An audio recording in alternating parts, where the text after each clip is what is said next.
Dalijimasis informacija šiandien yra menas, reikalaujantis išmanių įgūdžių. Įsivaizduokite, kad internete radote nuostabų paveikslėlį su Creative Commons licencija. Prieš paspausdami bendrinimo mygtuką, akimirką patikrinkite licencijos tipą. Pagal kai kurias, pavyzdžiui, Safety BY, reikia nurodyti autorystę, o pagal kitas gali būti ribojamas komercinis naudojimas ar modifikavimas. Visada tinkamai nurodykite autorystę, galvokite apie Alice Graham nuotrauką per Unsplash, CCB tinsa.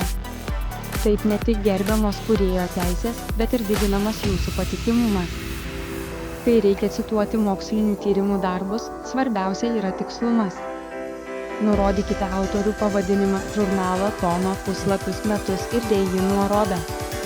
Tai tarsi jūsų šaltinių rodyklė.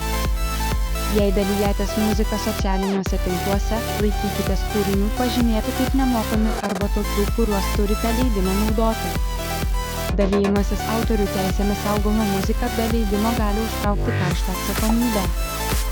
Dideliems failams, pavyzdžiui, dideliam 1,4 GB projektui, tokios platformos kaip Google Drive ar Dropbox yra geriausi draugai, padedantys efektyviai dalytis. Įvaldę šiuos pažangius dalijimosi būdus laikydamiesi licencijų, tiksliai cituodami ir pasirinkdami tinkamas platformas galite dalytis užtikrintai ir atsakingai.